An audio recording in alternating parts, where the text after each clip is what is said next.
Nothing makes a new day more beautiful and promising than having the right heart, the right mind, and the right strength from God. Hope that God will bless you with all of this and more today. At this time, we go into morning inspirational moments. The things we do to start our day will impact everything that follows.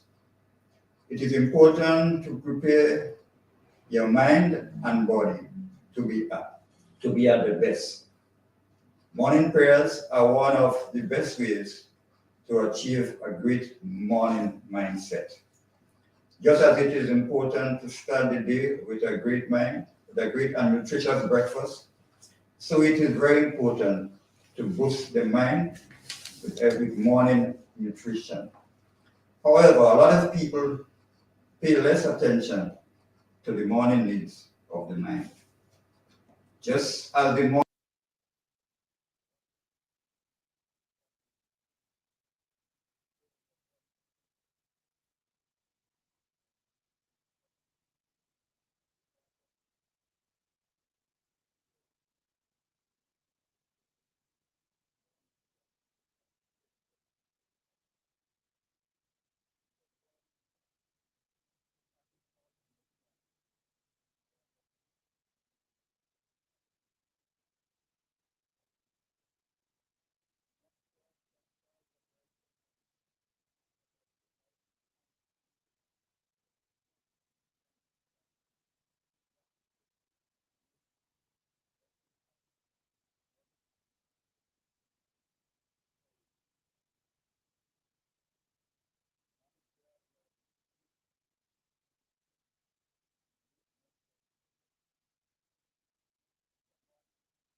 should you feel like your mornings are devoid of life and purpose, slow down a bit.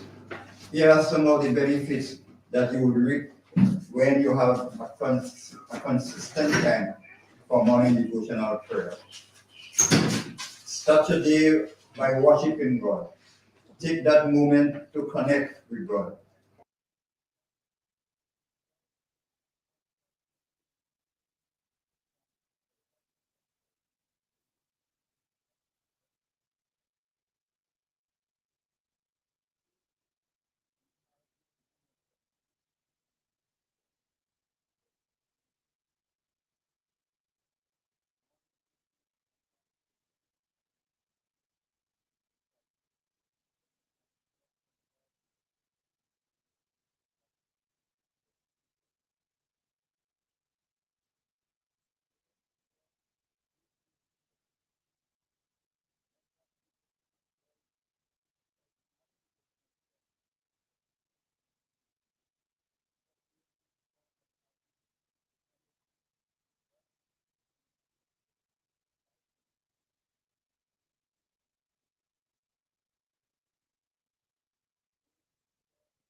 To find a good number of stories of men and women, faith faith whose lives are and testaments that we can strive to emulate.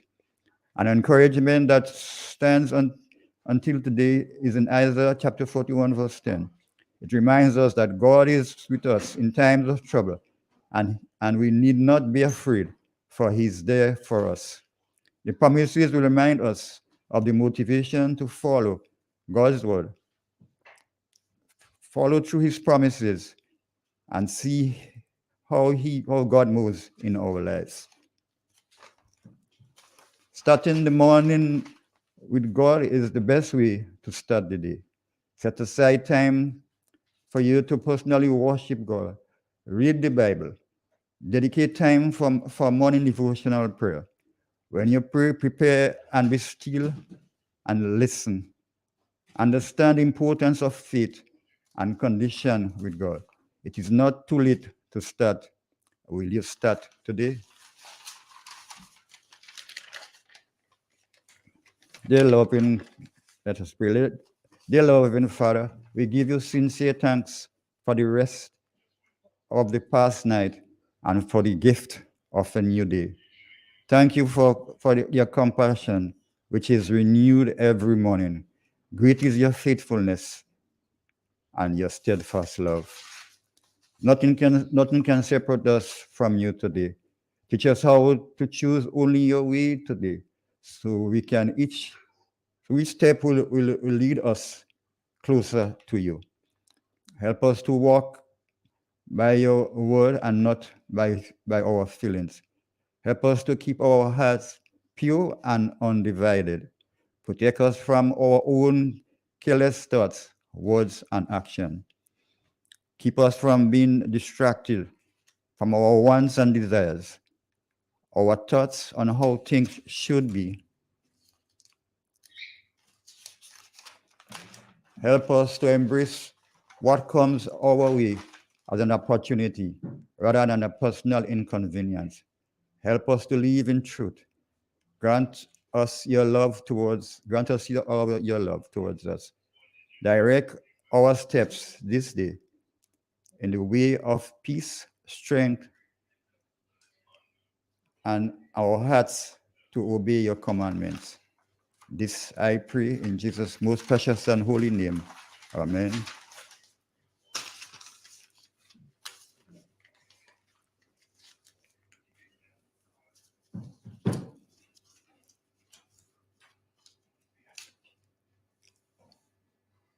Thank you, JD, and welcome to the Agriculture Show this morning. Yeah, it's good to be here after a couple of weeks out. So it's good to be back, Okay. I'm not feeling, I'm kind of getting back to where I was before. So I said, let me try and come this morning. That's good. Yeah. So you had a bad cold, or? Yeah, I was not, that cold had me going, but. Seems as though everyone is having a cold these days. Yeah. You have to pipe up on your vitamin C's and everything. I guess my immune system, but I look for my cold for myself. I didn't catch it from the whole one. Oh, okay. Yeah. Okay. Well, I'm happy that you're feeling better. Yeah, it's quite. They say 7 days make a week, but 7 days without eating makes you weak. That's true. That's true. Yeah, 7 days without eating makes you weak. Yeah, so it's good to be back here. And I hope today we'll have a very good program sitting in front of you. CG. So we have our initial. No, we have AD, we have JD, we have BJ, we have MC, and now we have CJ. So I guess that's the station of initials. Station of initials. Yeah. So I think Master Carl is in. So we're going to introduce Master Carl to the show. The drumsticks call on pray on morning? Not yet. Or she call? Okay, I'm trying to find that she took call. Good morning, Carl. Morning. Not Carl, no. MC.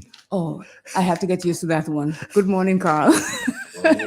I'm good. How was your ride here? Good. That's good. Good morning, MC. I'm there, you You know. have been it, you haven't been here. Yeah, a couple of while I have been there. I was down for a while, you know. So I'm glad to see you back in good health. yeah, try to do my very best. Mm. So Yeah. this morning is agriculture morning, farmers Agriculture morning. morning. Yeah. So we discuss everything as it is to agriculture and farming. Yeah. Well, yes. So normally I will say we start at like 7:30 after we get the weather, and then we start. We get it, take the weather, we pay the bills, and then after that we go depth into the agriculture from like 7:30. Okay. Look, So I think I should be calling the Met office at the no, moment. the Lucas Drumsticks calling in, It's not. Somebody not calling. No, it's not coming. Oh, yes, she is. One moment, please. Morning, Good morning, Drumsticks. and how are you? Good morning. Good morning. Go ahead, please. Thank you for calling in. Good morning to you. Good morning to the nation. JD, good morning. A reading from the Word of God, Mark chapter 1. The beginning of the gospel of Jesus Christ, the Son of God, as it was written in the prophet. Behold, I send my messengers before your faces, which shall prepare the way before thee. The voice of one crying in the wilderness, prepare ye the way of the Lord, make his path straight. John did baptize in the wilderness and preach the baptism of the redemption of the repentance of the redemption of sin. And there went out unto him all the lands of Judah and Jerusalem, and were all baptized of him in the river of Jordan, confessing their sins. This is the end of the scripture reading. So drums. Yes, I thought we were friends. But you know what I remember? I remember a part in the Bible that says, I think it's Matthew chapter 25.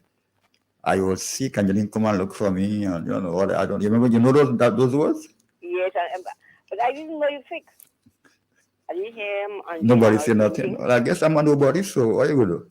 No, he was not say that. You somebody? I'm somebody. What if you say so? But Drumsticks asked JD who he told that he was sick. That's the thing. I don't know who. Well, a whole month you don't hear me for a whole month. So you say, well, all right, no problem, man. Well, Jerry, I was sick too, no? You're sick? What? Yeah, okay. Yeah, well, I was sick too. Good. Well, So vice versa. vice versa. All I right. didn't know you sick, and you didn't like. I didn't know you were sick, so Okay, maybe I shall come and look for you, and you shall come and look for me. all right. I bring you back. All right. Do have a wonderful day. Yeah, same to you. Yeah. Be blessed. Bye bye. All right. Bye. Yeah. So we'll go to the weather right now. So just normally 2 songs for the moment.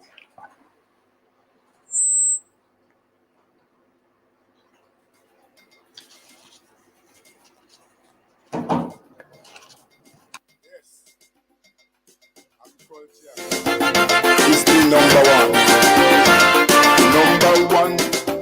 Yes, the number one. Oh, yes. The number one. It's the number one.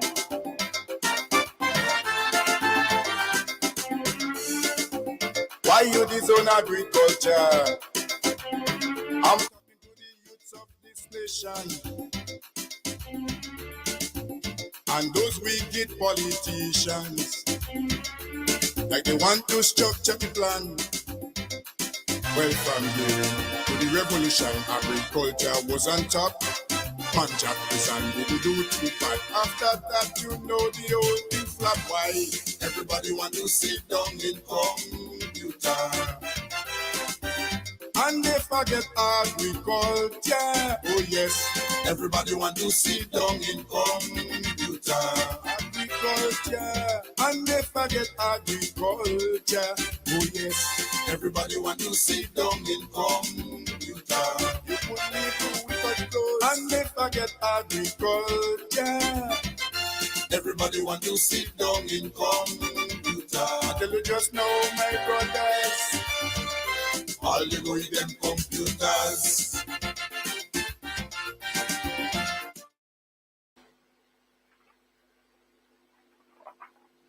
Good morning, Andrew. How are you? Good morning to you. I'm fine, and good morning to listeners of Real FM. And here's what I for today, Thursday, 8 September 2022. Currently, there is partly cloudy, winds are from the east-southeast at 12 miles per hour. Barometric pressure 1012.2 millibars. That's below normal and rising. Present temperature 28.8 degrees Celsius. Relative humidity 79%. Yesterday's maximum temperature 31.1 degrees Celsius. Last night's minimum 27.2 degrees Celsius. Over the past 24 hours, 12.8 millimeter of rainfall was recorded, which brings the total for the month to 45.1 millimeters. Now let's have a look at the forecast value for today and tonight. Today we expect some fair to partly cloudy conditions with brief isolated showers, mainly during the early afternoon. Maximum temperature 32 degrees Celsius. Winds easterly to east-southeasterly at 8 to 18 miles per hour. Seas slight with waves 2 to 4 feet in open waters. Tides below at 8:45 a.m. and high at 3 p.m. Sunset today at 6:15, rises tomorrow at 5:58. Just a repeat of the forecast, value for today and tonight. Fair to partly cloudy with brief isolated showers, mainly during the early afternoon. Maximum temperature 32 degrees Celsius. I'm Andrew Charles, reporting from Met Office. Thank you. Thank you very much, Andrew, and have yourself a great day. Thanks, same to you. Bye-bye.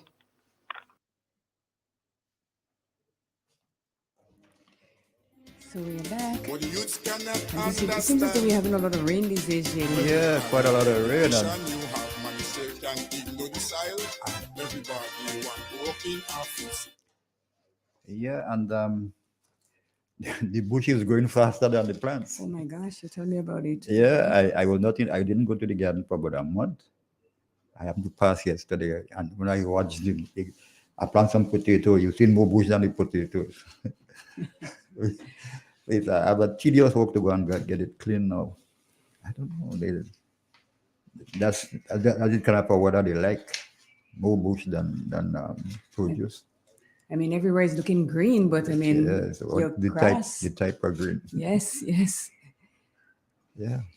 So what do we have on the program this morning? What I think we should do, we should probably take the sponsor ad and then. Okay. Yeah.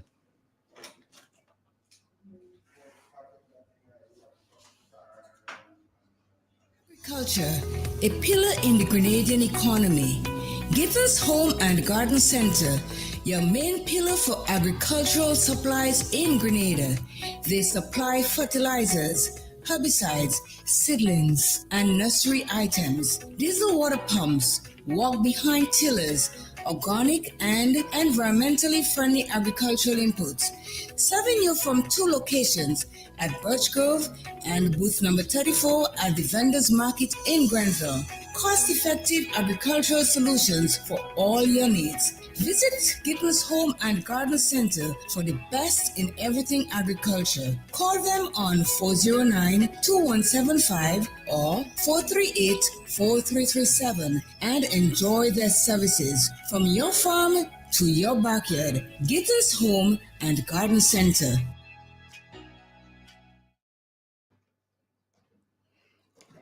So yes. Yes, we are back. So, Master Carl, what goes on? I go back to him, I follow him, MC. What goes on, MC? All your garden goes. All the other treating you with your plantation. But we seem to be having decent weather for farming as it is. We know part of our farming is getting weeds under control, and that will always be a part of farming. That's always. And once you decide to go close enough to organic and less chemicals, it will be an uphill task. Oh, it is. It will be. Yeah. Presently, well, the location has changed for me in terms of farming, so Okay. I'm starting presently. I had some land plowed sometime last week. I'm waiting to get it reached, Okay. and another portion to plow and then prepare some others. So what you? The intention is to do some tomatoes and then do some cucumbers. Okay. The full range of cucumbers in terms of pumpkin, cucumbers, watermelon, cantaloupe, honeydew, and so on. Honeydew. You ever tried winter squash? No, I haven't tried it. Yeah, it's I prefer winter squash than pumpkin. Why so? You get a reasonable size. Somebody could buy a whole one, like a home owner could buy a whole winter squash. They are much sweeter. Generally, they are much sweeter, and they give you a longer shelf life compared to pumpkin. What's the shelf life they give you? Well, compared to pumpkin, I know I'm not too sure, but I know they give you a much longer. Yeah, but if you store pumpkin in the right condition, it could last up to 4-5 months. Okay, but you have to keep turning it, right? Well, once the moisture is not up in a damp area, once the area is dry and so on, it could last for a while. You have to make preparation for that. That's an issue. A lot of people don't know how to store their product, their produce. Because pumpkin is one of the crop.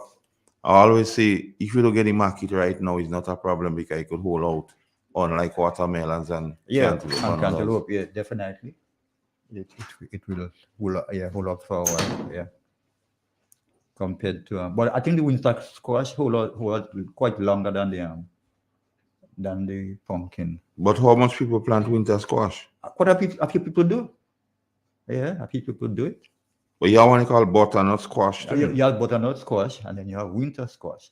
But I haven't been hearing a lot of winter squash. Yeah, and then you're getting that. Yeah, the seeds are available here. Yeah, but how widespread it is? It's a good market. Yeah, I know one. Interesting. Yeah, I know a farmer. He plants that every year. Every year, once a year. Once a year. That is the issue. Well, that's how he set up his farm. He does winter squash once a year. He does a lot of watermelon too. Watermelon and the other fruits, but he does winter squash once a year because he has no water. Water is his problem. Do you have water in your location? Yeah, there's water, but water is an integral part in farming. Yeah, but where he has to depend on rainfed. He has rainfed. He has about 3,000 gallon tanks, but he has to depend on rainfed for his planting. They are much sweeter format. They don't smash up. They don't get smashed like when you cook it like pumpkin. Yeah, but the thing about it is how you prepare it. You could cook pumpkin and have it not squashed up. You could wash the pumpkin and even leave the skin on it. Yeah. And cook it and cook it. Yeah, other people don't. Yeah. Most people don't cook the pumpkin with the skin. They just it's all about preparation. And there's one school of thought. There's a lot of nutrition in the skin. Right in the skin, yeah. Even with potatoes. I was doing some research on potatoes, and I learned that the storage of sweet potatoes, it becomes sweeter. Like when you harvest it, you store it, and then they say it becomes quite a lot sweeter than just using it immediately after harvesting.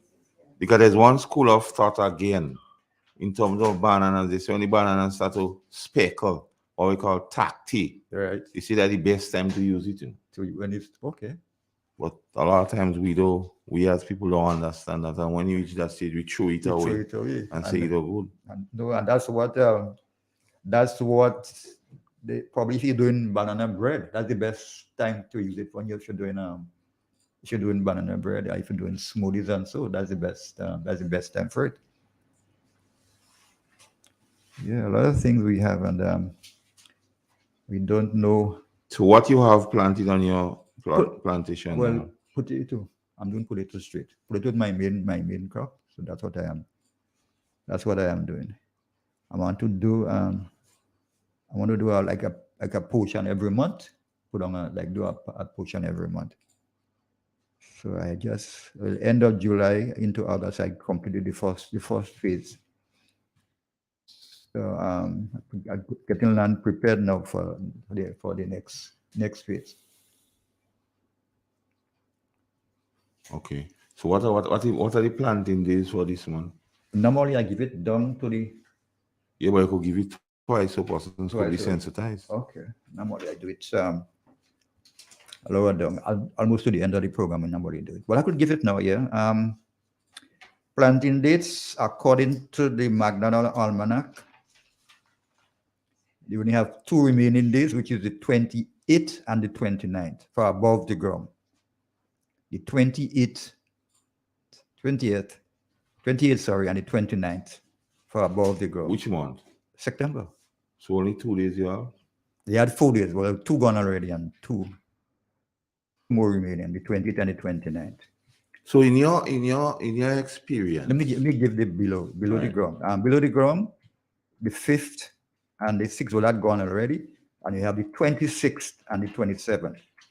Below the ground, the 26th and the 27th. So that's just two remaining days but these are best planting days, for below and above. not only planting days. Hmm? Best planting Best planting days, days, not yeah. only planting days. No, not here. And according to the Old Farmers Almanac,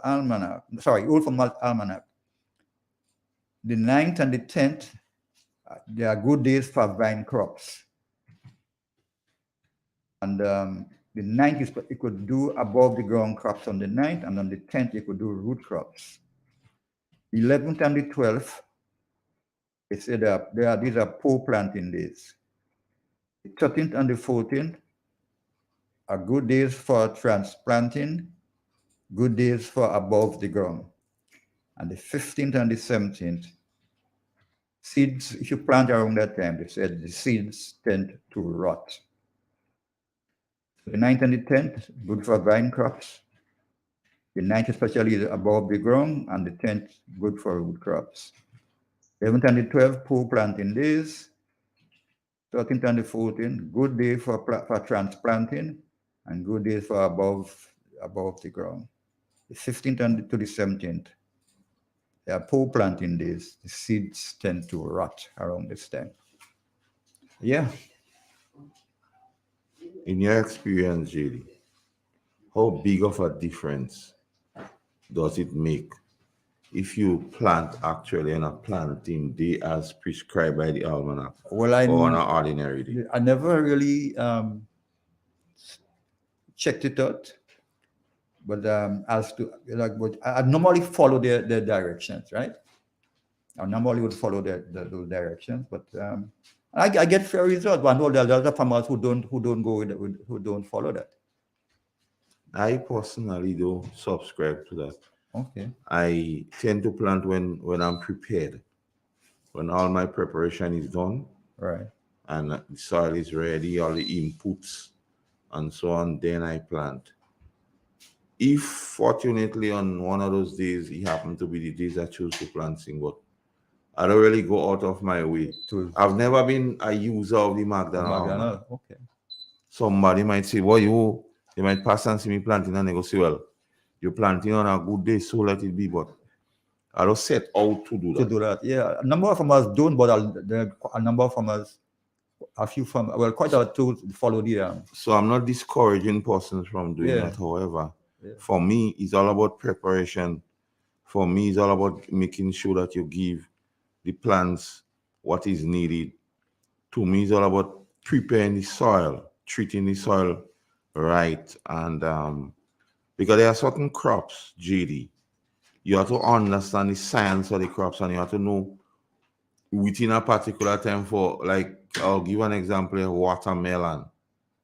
The first 19 days of the existence of the watermelon plant is an integral and very important part that you take real care, and that will determine your yield. Yes. Going forward. So sometimes you have to be prepared to plant it. That is why sometimes when you plant, as you say, the person without water, and water, the plants, basically, we have that notion that the plants need water. Plants don't need water. Plants need moisture.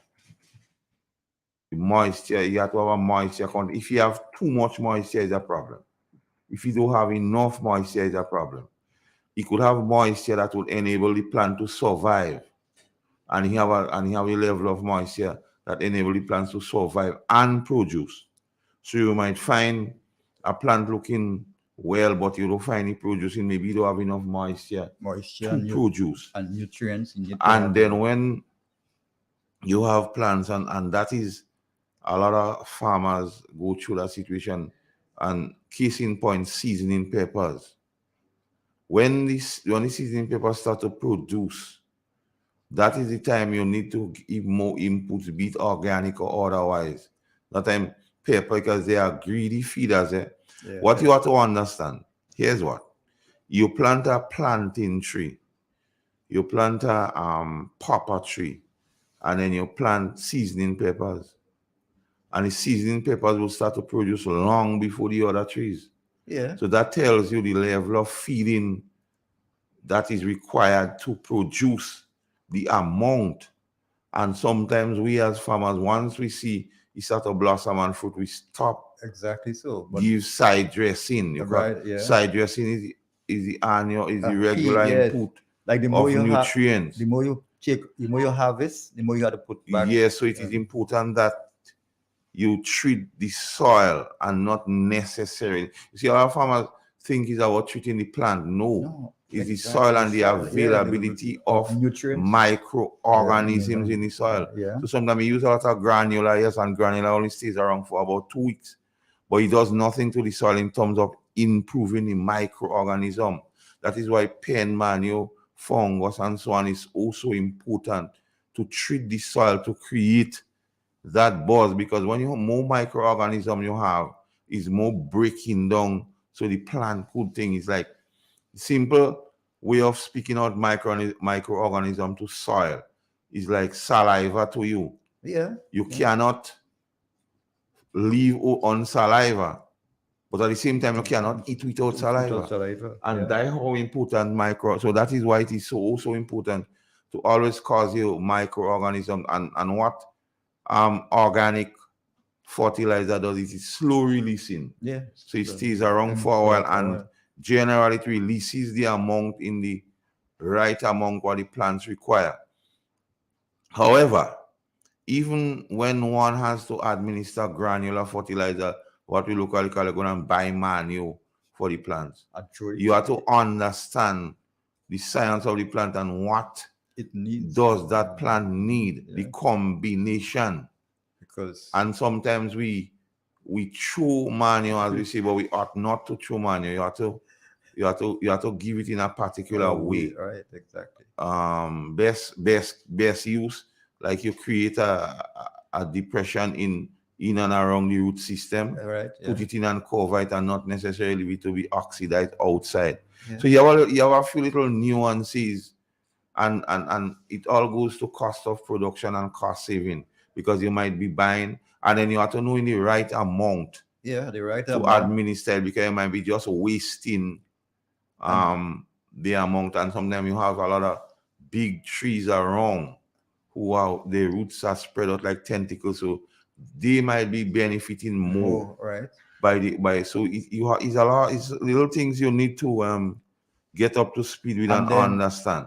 Then you have to know at what, like the nutrients. At what stage? What stage to give it? So if you start off with one, like probably a high nitrogen, you have to know when to break down the nitrogen and give it more for fruiting. You know, potash. You have to give it more. Like when you give it more for fruiting and flowering and fruiting. And another thing, other times you watch, calcium and other trace elements are very, very important. Especially in tomato. In all fruits and vegetables.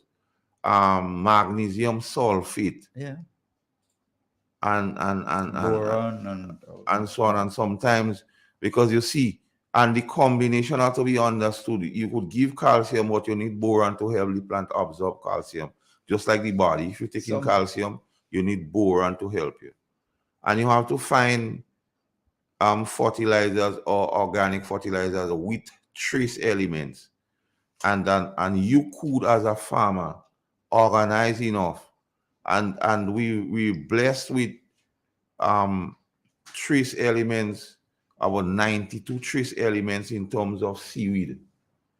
And we don't see it as a viable something, because it has its place, but you have to know how to administer it and what you have to do. So in composting, you need to compost relatively to the nutritional content of the composting also. Yeah. So you have a few things we as farmers are to understand. We as farmers are to understand. So there's a call online. Let's take that call. Hello. Good morning.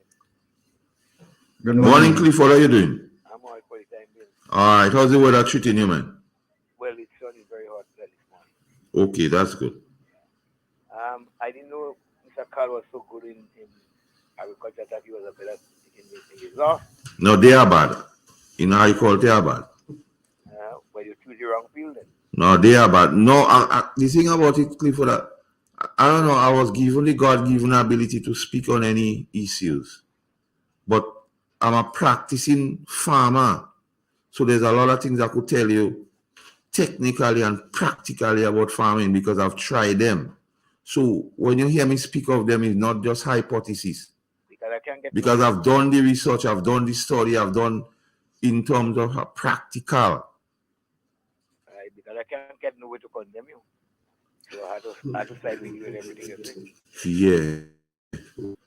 It is also that people who should not entertain themselves, should not be within among peppers. And tomatoes, because what you call you have the mosaic virus from tomato. That's what is the problem. And when you smoke the nicotine on the edge of your fingers, that's right. If you're not very, very careful to wash yourself proper.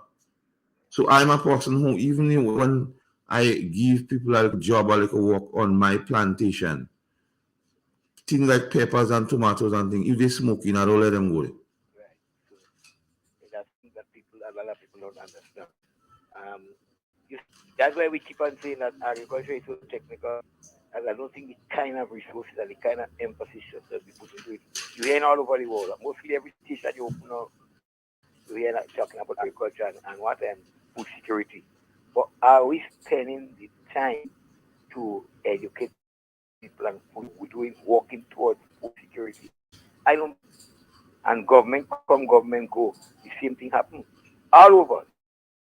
People listen to Trinidad talking about food security. Barbados, Jamaica, last night and night before I started, Barbados Prime Minister talking about food security. Clifford, listen this. Government come, government go. The cabinet. What the same people working in the ministry for 30 and 40 years. So nothing wouldn't change. Yeah, but the ministry has to be guided by the policies of the government. That doesn't happen, Clifford. Agriculture just does get lip service and a photo up and sword torn in. Because the people to administer or the people to implement does not have the appetite to implement it. Because agriculture and farming is still seen as dirty and dunce people. We're not putting that emphasis into what we say in agriculture.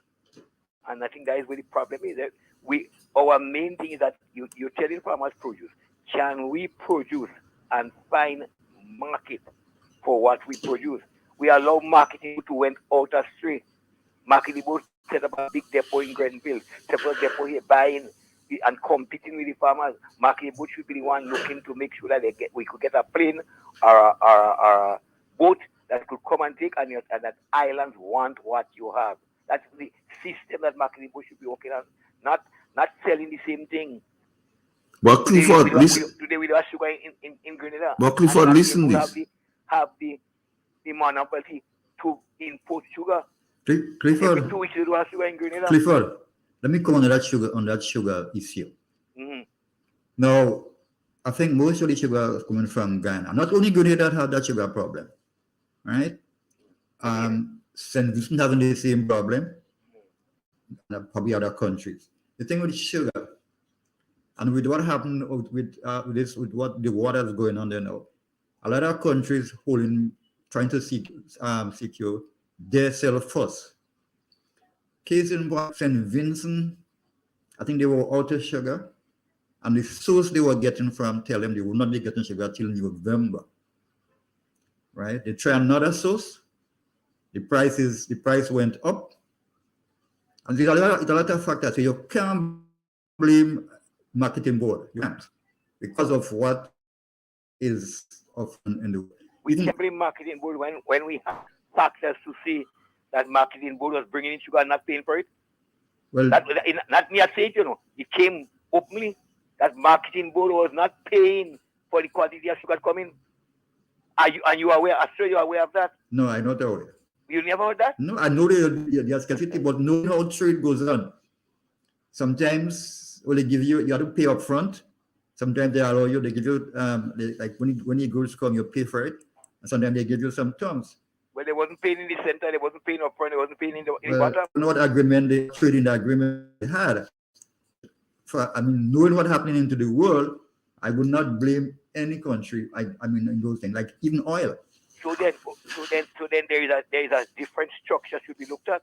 If it affecting so much countries in the world and it's so a commodity that is needed, then why all the islands get out of sugar? Well, it was not profit. I think the only country that is probably still producing sugar on a large scale, I think, is Barbados. So right, so if it's so necessity needed, something should be done. So I'm saying that we have a lot of lip service from agriculture. And yes, we're not seeing, because you're telling people plant. When they plant, how we selling. How we utilizing. But Clifford buying. Clifford, before you plant anything, whatever produce, if you don't have market, you're wasting your time. Your first thing is the market. You want to go and plant tomatoes, you have to find out how your market. If you don't have market, planting is a waste of time. I agree with you. So why the world is telling people about food security and food security? Yeah, because if you plant it and you can't utilize it, what is the difference? But one of the problems to Clifford is planning, right? And they had two trade shows, one in Guyana, I think last month, and the other one in Trinidad last August, yeah. And the Caribbean now is trying to go away 25% of the food input bills by the year 2025. Again, you don't talk, they're just talking.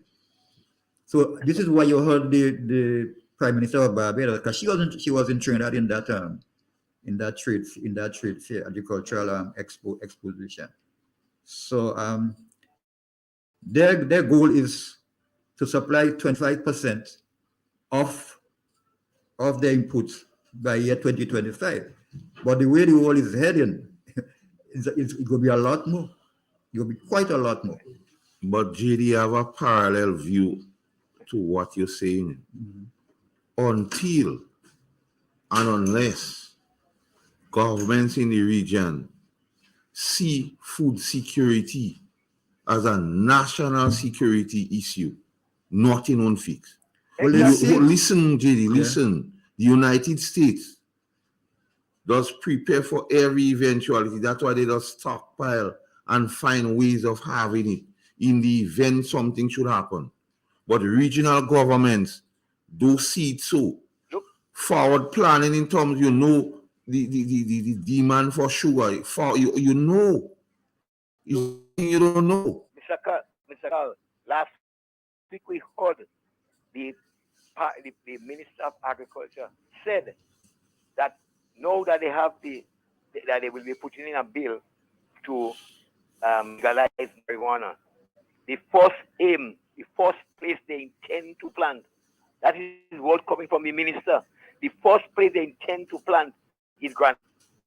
I said was just we take from whoever had it, and they put in all across it. But the first place you're thinking of planting weed, you go eat it, is in Granba. That's what. So that was tell a you word priority. that was This priority word is not that about was came for excuse. me. So what you telling me now? Whatever crop you put in groundback will suffer. Yeah, because you need a amount of area space. Exactly.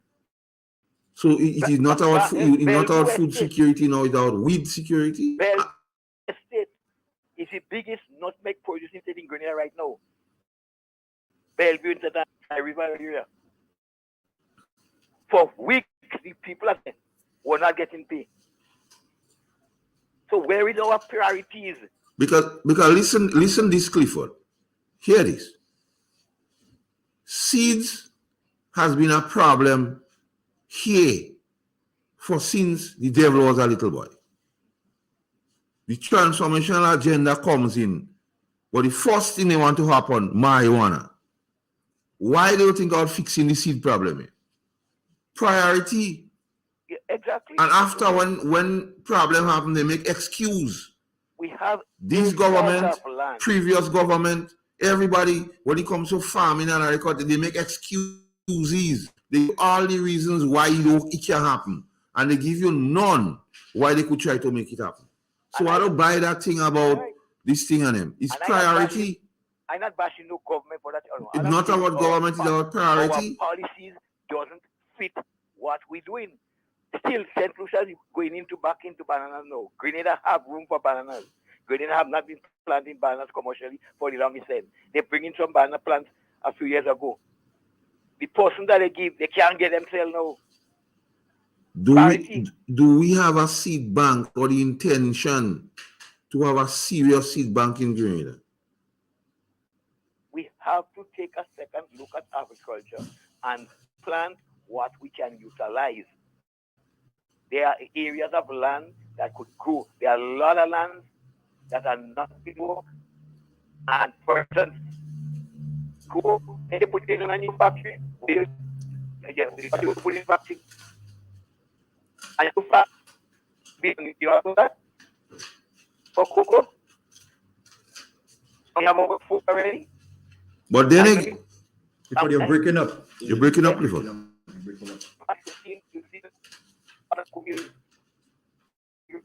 Clifford, you're breaking up. Okay, so based on what the discussion here, you see, priority is important. Your list of priority is important. So we had the throne speech, but the throne speech is government intention of governing going forward, and the cannabis. And I don't have no problem against cannabis. I don't have no problem as it is. But the cannabis was high on the agenda. But I don't hear nothing about seed security. I don't hear nothing about assisting farmers, those who have problem with irrigation, which is important. I don't hear about that. So it's priority.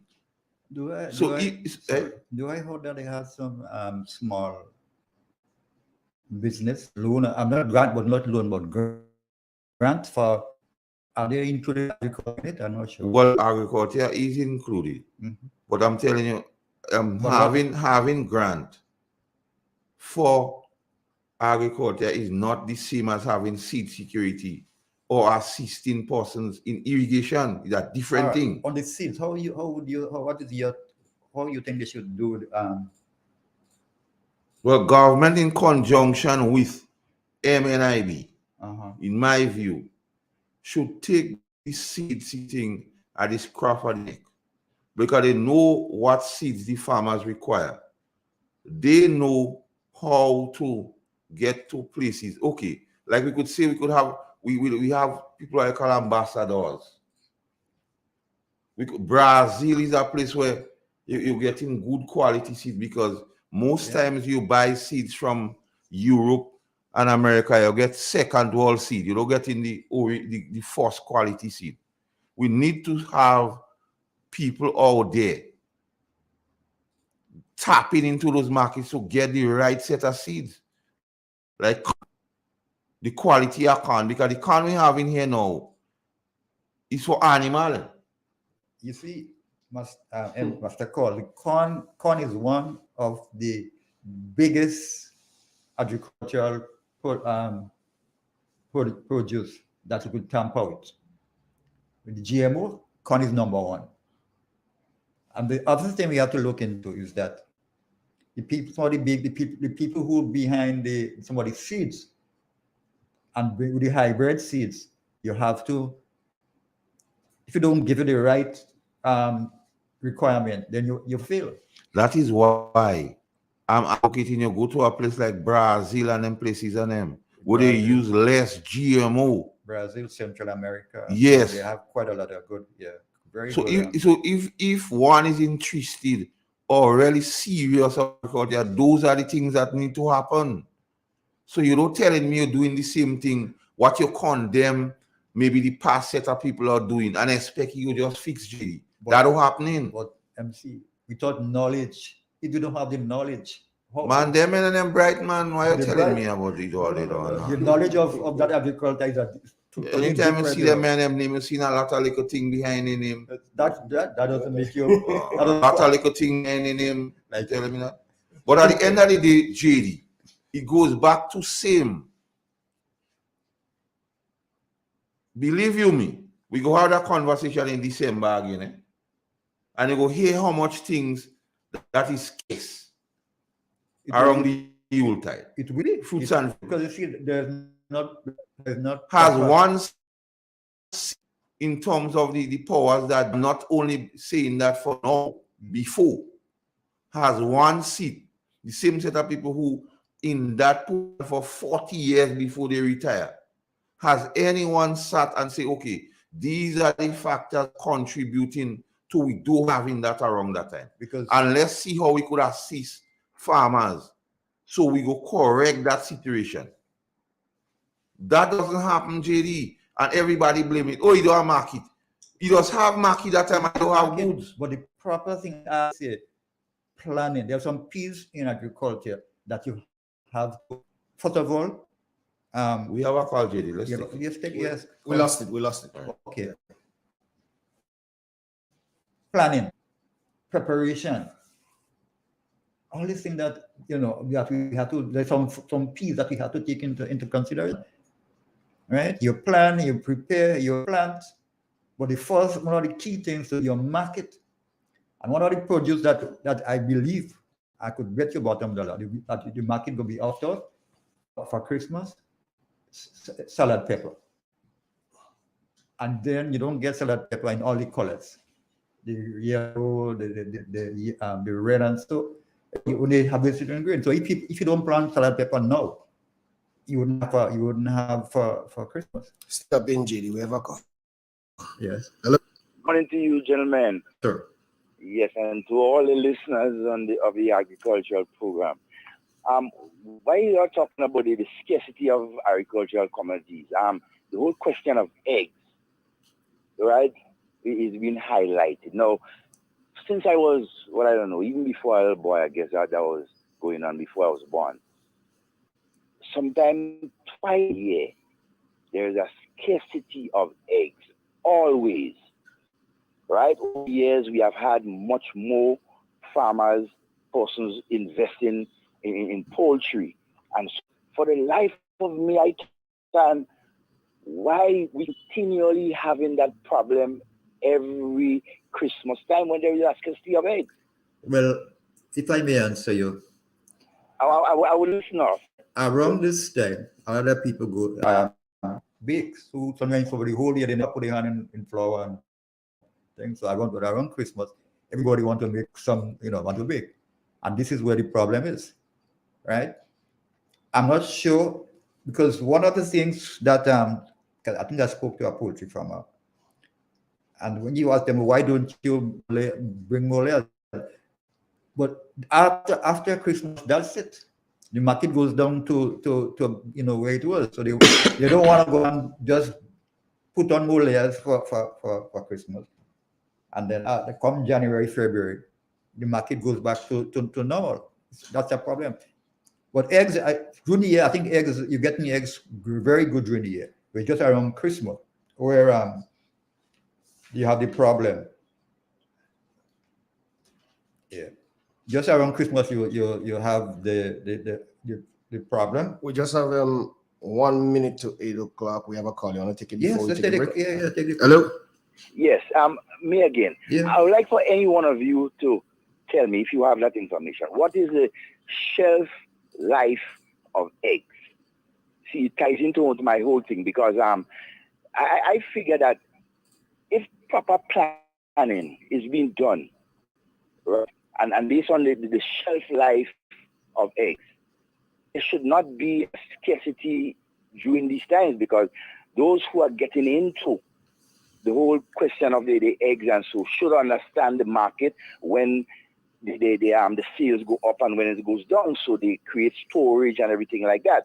So I don't know if the whole question of the shelf life, if you can, give me an update on that. Thank you. All right. Well, I'm not the repository, so I don't know about shelf life. Well, you could store it in probably a cool, if it's a cool refrigerator. But then again, going back to the point, during the year they have enough eggs, but it's only around Christmas then it's too big. That's the whole scenario. Yeah. I think a break. It's 2 minutes o'clock on a 10:08. We will be from the co-op bank. Right. All right, steady. To the revolution, agriculture was on top. Much of this and didn't do too bad. That you know the old thing flat why everybody want to sit down in computer. From the north, covering south, east, and west. This is Real FM. It is said the proof of the pudding is in the eating. Therefore, the authenticity of the beverage can only be acquired in the taste. A taste which is original to Antoine de Beauregard Industries and comes from a combination of spices and local rum, which can hold its own all over the world.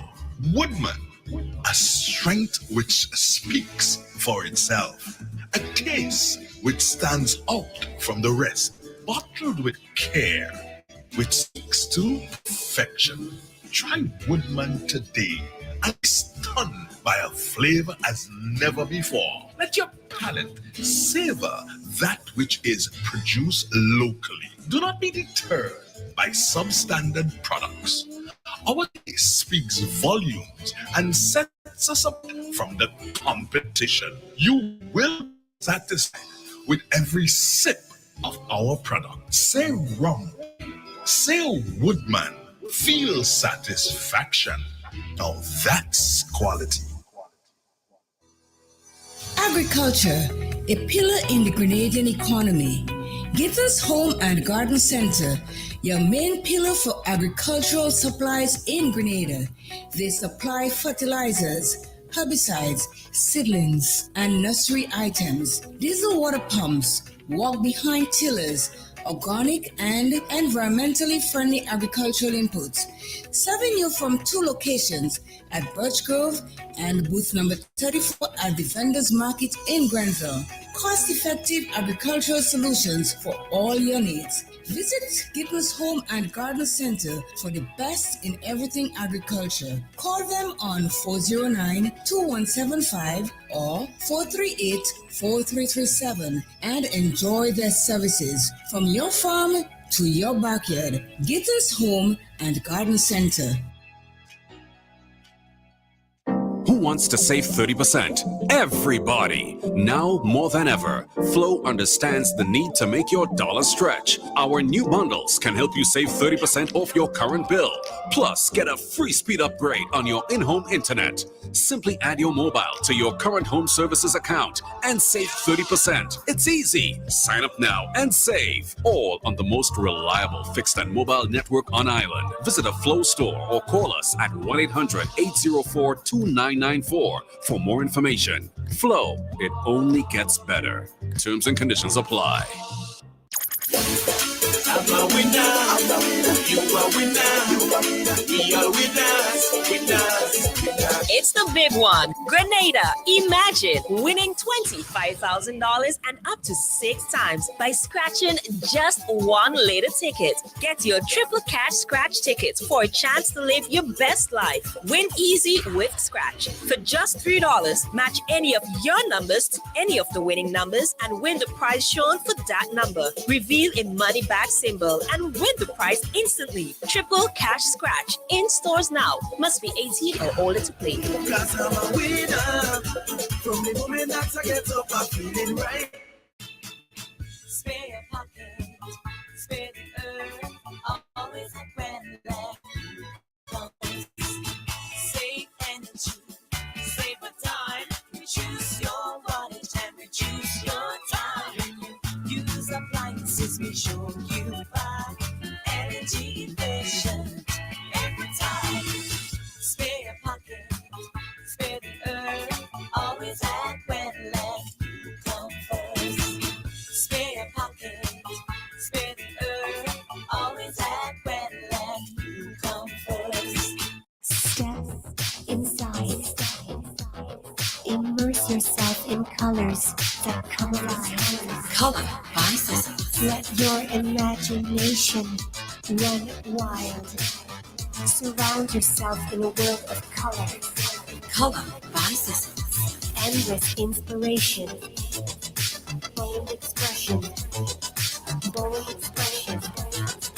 Color by Sissons. Sissons. Express your style with Color by Sissons. Broadcasting from the historical Parish Main Street, Surtez, to your home, vehicle, and office. Today's hit music on Real FM. Yes, agriculture is the number one.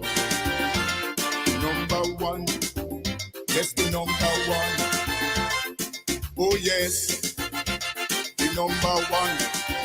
It's the number one.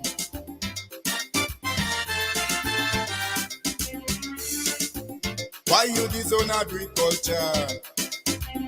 I'm talking to the youths of this nation. And those wicked politicians, like they want to structure the plan. Well, from here to the revolution, agriculture was on top. Man Jack is and didn't do too bad. After that, you know the old thing flap. Why? Everybody want to sit down in computer. And they forget agriculture. Oh yes, everybody want to sit down in computer. Agriculture. And they forget agriculture. Oh yes, everybody want to sit down in computer. You put me through with a clothes. And they forget agriculture. Everybody want to sit down in computer. I tell you just now, my brothers. All you go with them computers. Lord.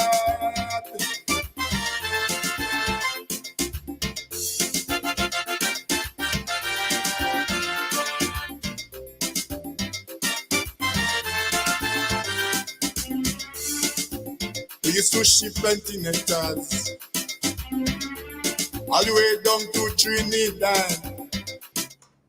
We are waiting to make link with a representative from the Co-op Bank this morning. He should have been here already, but I guess he's in traffic. So let's give him a few more minutes and see what happens. Highest level, no deals them don't want to take over from the elders and continue. Oh, that's why everybody want to sit down in computer.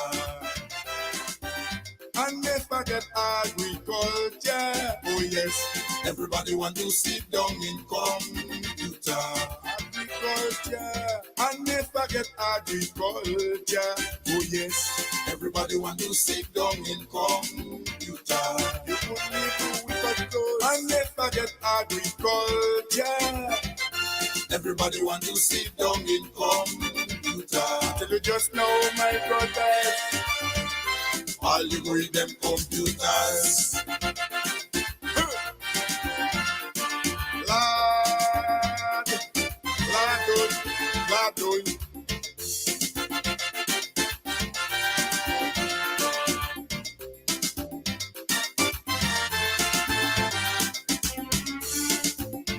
All over the world you go.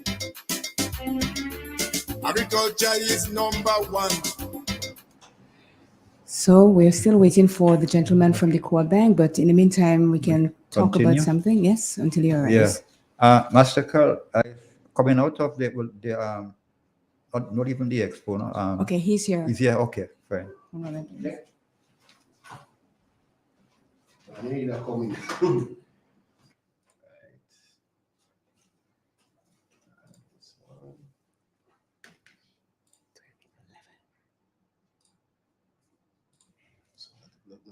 To hear him back.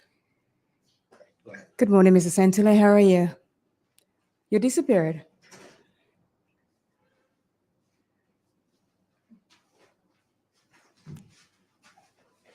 Good morning, Mr. Santilla. I'm not hearing you. Still not hearing you.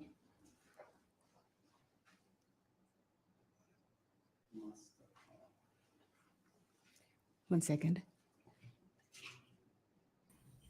Hearing me now? I am hearing you now. Good Right, morning. thanks. And welcome to the Morning. studios of Real FM. Well, it's always a pleasure. So, what do you have for us this morning?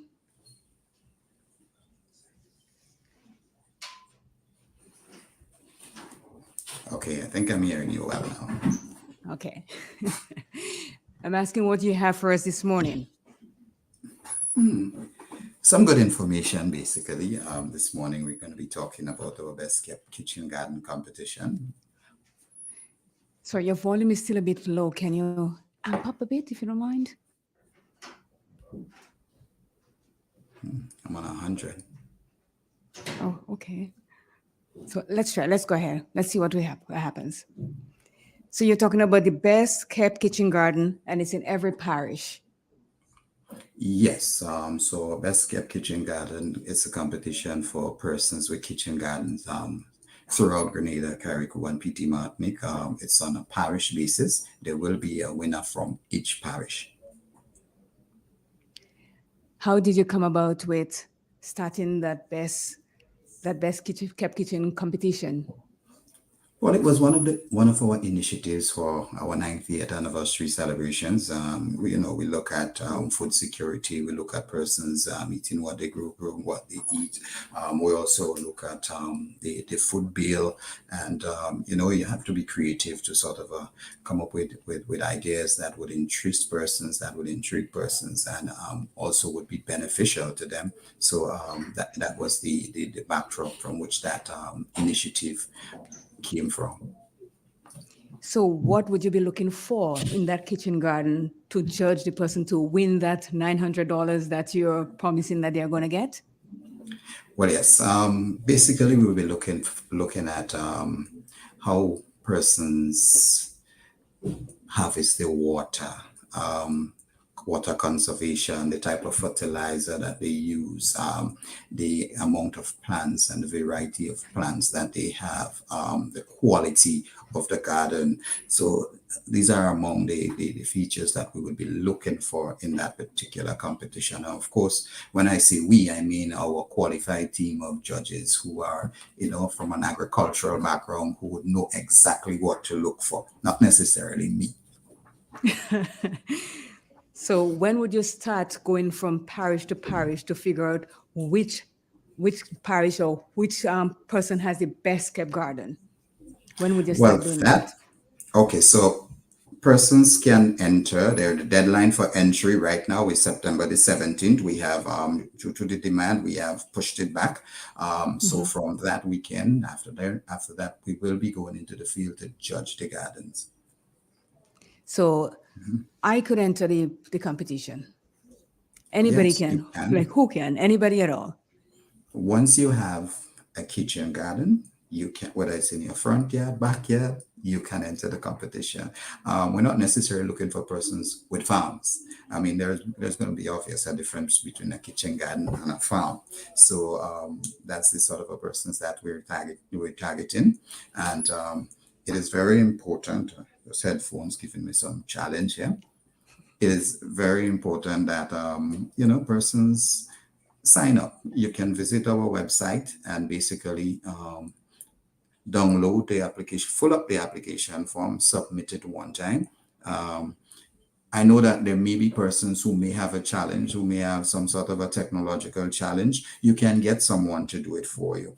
The most important thing is we getting the information, knowing your location, seeing the pictures so that we can start the preliminary screening. And then, once we get down to that final process, then we visit the gardens. Okay.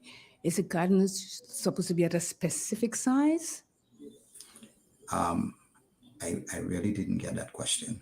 The garden, what the size of the garden, the area of the garden that you're looking for too? Because I could have a small garden in front of my yard that I only plant stuff in flower pots, whereas somebody can have a big piece of land at the back of the house. So is it a specific size that you're looking for to judge the garden?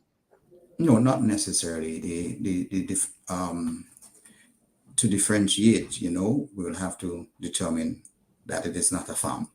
But basically, we're not saying that you're limited to 2,000 square feet or the maximum is, 5,000 square feet, because part of that parcel may not be cultivated. There might only be part that you cultivate.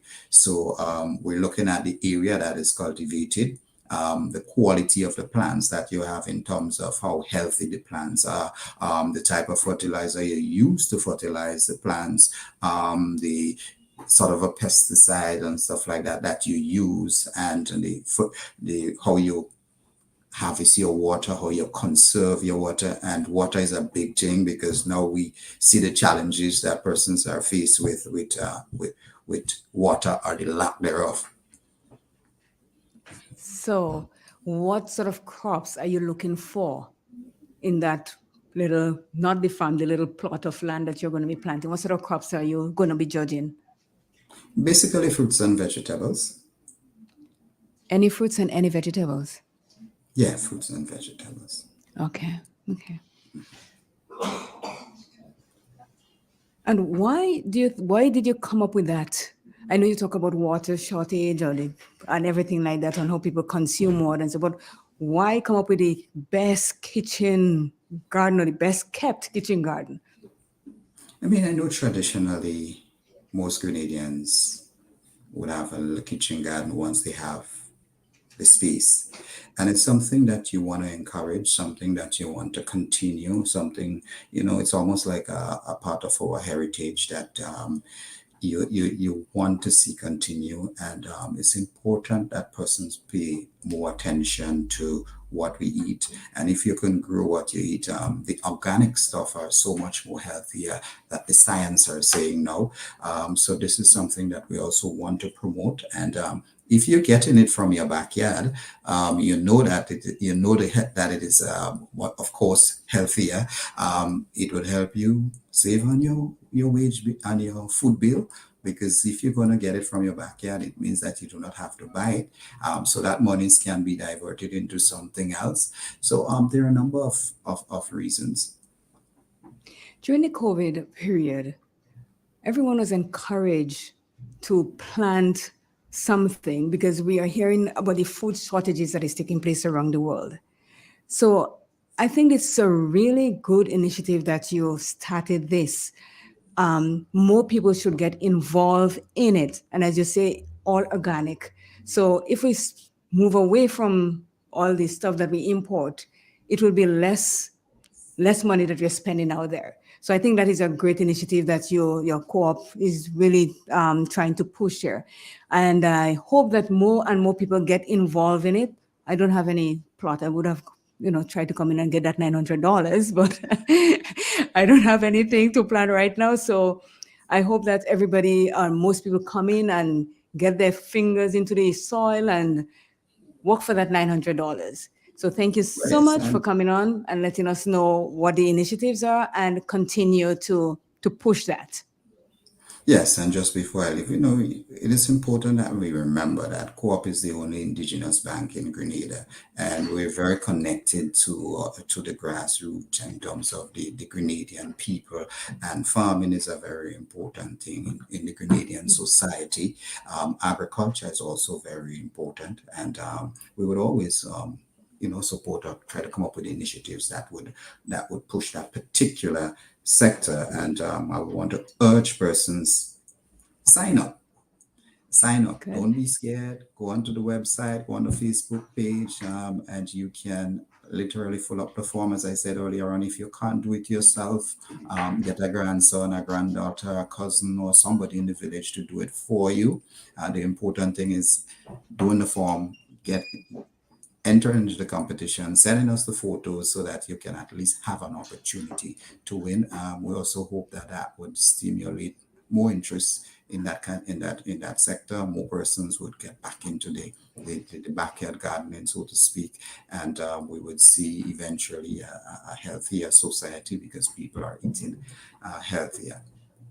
You just said something interesting. You said send you a photo. So are you going to be judging the competition based on the photos that people send you, or you're going to go visit the small plot of land? It's going to be a combination of both. So based on the photos, there would be an elimination process, but then there would be finalists. So you go to the garden to judge. You go to the garden physically to judge. Yeah. Okay, because I was saying I could take a photo from my neighbor's yard and send that to you, but I didn't plant a thing. So I was hoping to clarify that. No, Now we have a we will panel of agriculture. Sorry, go ahead. No, Go ahead. we will physically, at that stage, we will physically visit the garden. Okay.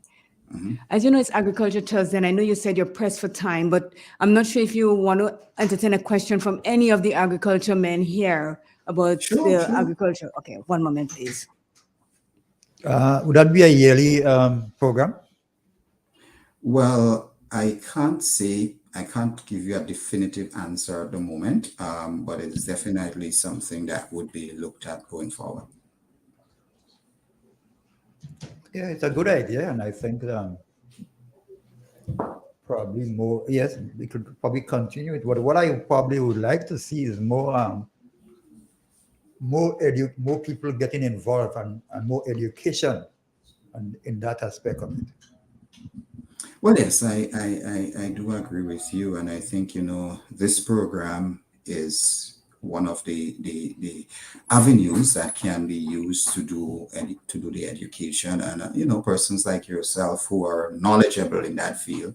I think we have to applaud the work that you're doing in terms of trying to educate persons, because without the education, and there may not be an interest, and persons would not necessarily know how to do and how to plant and how to nurture the plants properly. So it's very important, and it has its place.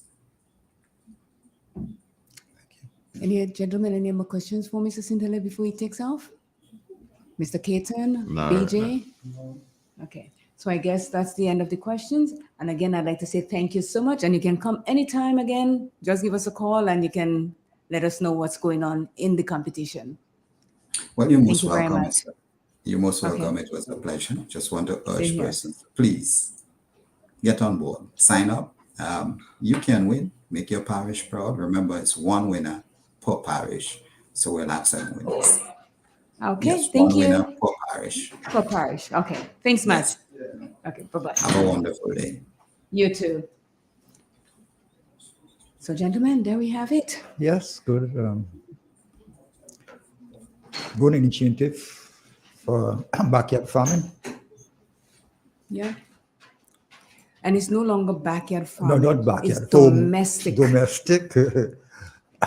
Homes. It could be on the side. It could be in the front. It could be. Yes. Yeah, because the way, I mean, the world. No, I want to say here, and the way the world is at this moment, we have to feed ourselves. Not well from the house, individual household. You can it from there. We have to feed ourselves. I totally agree. I believe this is a serious initiative taken there to, give farming in its local sense a forward. However, many times we try to attach pretty names to it. To me, it's backyard farming. Call it what name you want to call it. But it's a good initiative, and I hope that it will be one that will be continued. And maybe it could be done twice a year. So give people something so we can also, and because we as melanin people, we like to win. So we just enter something, once he has to have a winner, we more adapt to entering into it. We have a call on the line. Yeah, let's take the call. Good morning. Good morning. You were speaking about the egg situation. And nothing is really wrong with the shortage around Christmas. The shortage is practically artificially created by the poultry farmers and the consumers. Everybody, almost every Grenadian household have a refrigerator. So obviously, well, we don't want to say the word housewife again, but the cooks who intend to make cake, all they need is to buy the eggs early and put in the fridge. Secondly, some farmers hold back eggs to get a higher price in Price gouging.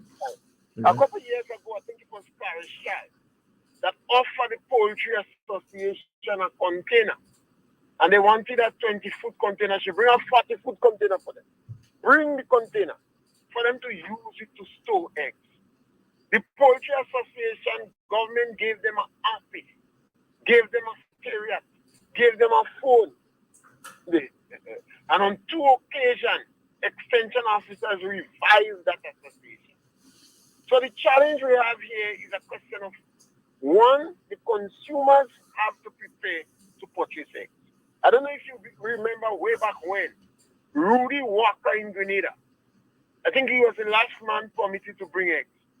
Because after the research was done, we decided that they were going to have a shortage of eggs for Christmas. And Rudy Walker brought in a whole container of eggs. So eggs could be stored. So, caller, before you go, caller, what is the shelf life of an egg? About 14 days. From the time the eggs could be stored, about 14 days. Okay. So even the supermarkets, what happens is that when you hear Christmas time come, the egg producers don't want to sell to the supermarket. People go to home and get the eggs. Sometimes when January comes, small-minded supermarkets or shops don't want to buy from them, because I didn't get no eggs Christmas time. So a lot have to do with the farmers, and it comes back to education. And I don't know if the extension officers perhaps have been trying, but in agriculture, we tear down the system so much that it's so easy to run down the extension officer, run down government, and not face the true reality. Yes, now it might be a little bit even challenging because of feed, and some farmers, when they had a crisis, they stop feed their birds. Well, you can't do that with birds. You can't stop feeding. Because once you stop feed the birds will immediately drop in egg production. So it is a question of having serious farmers. It's not more farmers we want in Grenada. I constantly hear people talking about more farmers. It's not more farmers. It's better farmers. It's more organized farmers. And gentlemen, I'm glad you had the bank this morning on the radio station, the cooperative bank. I do hope you all get the bank to come more regular. Even though you just call them and they could sing a song for us on the radio station, it may be good. Because if the bank comes more regular, the bank might understand that they need to be more daring. They need to venture. They need to take some risk. Well, what happens if the bank invests some venture capital in crab farming? Everybody wants crab. We still hold crab from the wild. Because of land space, mangrove definitely will be disappearing. But what's the crab farming? What about the beekeeping industry? I mean, these financial institutions are very liquid. But the problem is they're not daring. They don't prepare to take risk. Every now and then you have this little, I don't know if aesthetics or this little show, which is good. It's a good show. But I do hope you men on the radio could get them to make a show more regular. Caller, before you go, the storage of eggs in the refrigerator, it is advised that you do not put it on the door. Better put it in the inside of the refrigerator. Yes. Because whenever anytime you open the fridge door, the hot air intermingles with the egg on it. So you better just store it maybe at the lowest shelf in the refrigerator. And again, if some people they hardly use one, so they're throwing it, put the eggs on there, and after a couple of months, it's freeze. But if you manage it properly and you control temperature, it's easy to store your eggs there for 2 months.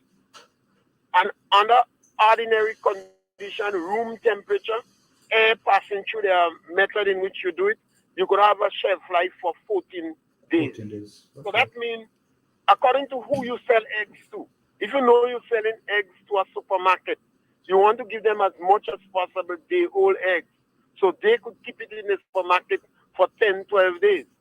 You know?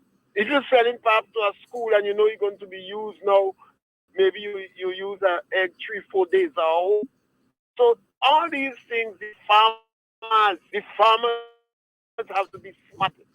I wish farmers in Grenada could embrace the extension office. Sometimes they're so objectionable, they're so protesting against extension officers. But if they embrace the extension officer more, so that the extension officer could educate them on these things, it will be much better. Farmers have to understand that the extension officer is not better than you in farming. You're the best in farming. But meeting between the ministry and you, between the university and you, between technology and you, between internet and you, they could provide valuable information to you. Yeah, brother. Thank you. Thank you so much, Mr. Bill. Good morning, BJ. I was going to say good morning to BJ also. Welcome. Love your presence. As usual. Judy, I haven't seen you for a while. You see, you see me, you go and look for me and say, oh, I'm the JLU. Name MT. What, Master what? MC. So we have AD, we have BJ, we have JD, we have MC, and we have CJ. Morning, Miss Claire. Good morning, Mr. Bertrand. How are you? Fine, thanks. BJ, what's your take on the egg thing? My take on eggs, we're not supposed to have a scarcity of eggs in Grenada. However, as the caller was alluding to, there are a lot of things that warrant efficient egg production. Mm-hmm. And I'm not sure if we have those structures in place. So we're always going to have problem both with price and consistency. You cannot have, and I keep saying that, brethren, you're living in a competitive world. You're living in a world whereby the market is driven by competition. Mm-hmm. Therefore, if somebody is doing something and it costing you cheaper to buy this thing off of this person rather than you yourself going and do it, it makes better economic sense for you to buy off of this person because you're wasting time. The point I'm making, food have a direct relationship, feed have a direct relationship with egg production in relation to the various products, chicken to produce eggs. No, you cannot be buying feed at that exorbitant price here. And sacrificing the feed that you're giving the fowls or the chicken and expect to get maximum production. It does not work like that in agriculture. You cannot sacrifice inputs and get the expected result. Even with human beings doing it. If you're eating a little bit of food, I want to gym and waste time. I won't be working up, You're just killing yourself, brethren. You have to feed yourself properly, back up with your vitamins, take your minerals, protein, do all of those things. Master Carl and Judy was saying on the radio this morning before stepping inside the year that the first 18 days, the first 20 days, when you are trying to produce watermelon, you have to ensure that they get all the nutrients, because if he doesn't get all the nutrients, what happens is that they affect production. Mm-hmm. It's the same with chicken and stuff, Yeah. You don't give the right quantity of feed and you have them under stressful condition. Exponential will drop. That go down to babies. So if you treat the babies right, then they have malnutrition. The So point of they do it with making plants. I understand. The point of making is that if you're doing something, do it good. Exactly. Whatever you're doing, you cannot go halfway. You're scratching up wrong the corner here, there, But what I scratch a result too, what I noticed years ago, the egg, I think they had good production, but somehow last year went back again to where there was a scarcity and the price was selling way up. I think $50 a tray, with some exorbitant prices, which was ridiculous. So I guess the farmers were making more money at that period. Everybody had to have their Christmas, so I guess that's what they. But BJ, you make a point, and a lot of persons don't understand about feed in relation to egg production. And that is the crux of the matter around Christmas time, BJ. Mm-hmm. Some farmers would swear by the fact that the contents or the quality of the feed does be different. It's quite possible. You're manufacturing those feed, master cow. If you're producing those feed, it means that the elements, that you're using to produce the feed, you can be of a different thing. Manufacturing of feed is not an extremely difficult task. No. It's a very technical task. I've seen people use the waste from the chicken, that's the feathers and the belly and the head and the food. The waste from citrus factories, the skin and the what we normally call the guts, so the waste, the citrus, the squeeze it. I've seen them use when an animal died, they wouldn't bury it. They would probably put it back in that house and stuff like that. And what they do, Master Khan, they use a lot of the waste from the different factories and stuff, and they ferment that in some big long old building. And the temperature in that would go up to maybe about 370 something degrees, maybe even more, a lot more. When you touch a padlock, when they do it, you actually burn your hand. And they would leave that thing for 21 days or whatever amount. And then they would turn up that with some old bulldozer and stuff. And they would feed cows on this. And if the animal does not produce or put on an amount of weight, every week they're killing it, They're wasting the time. Waste of resources. Waste of resources, they're calling it, they're killing it. Because they're wasting the feed. It's the same here. If you're feeding animals constantly and you're not putting on right amount of weight, you're wasting your time. It doesn't make economic sense. Animal production is a scientific, so is egg production too. Is something that you have to look at in a scientific way. Definitely. You couldn't just buy 200 chicken and say, something, or buy some feed and grow some and produce some eggs and stuff like that. It's not like that. It's more technical than that. And as Mr. Whoever that because I think it was Mr. Pierre was saying that you need to embrace the extension officer, and the extension officer need to people who are involved in just to as a form of employment. And to get some money. But we don't know the approach that we need to take with regard to egg production is a different thing altogether. As people produce eggs, brethren, and what we are doing, they have I think a 6 inch, don't quote me, a 1 foot space, and that's all the fowl have. The only fowl do is eat and produce eggs. The last time I wanted to bring in a unit like that out of China, and when I was talking to the extension officer, he said, BJ, we really don't like to produce eggs that way to start doing those in Grenada. It look like cruelty to animal, no space to move, nothing. Only chicken does is just to, confine in a very small spot. And all he do is just to eat and produce eggs. And we really don't like that form of production, Well, and BJ, I don't know about this one. And it's important that is it's important, and it does only applies to chicken.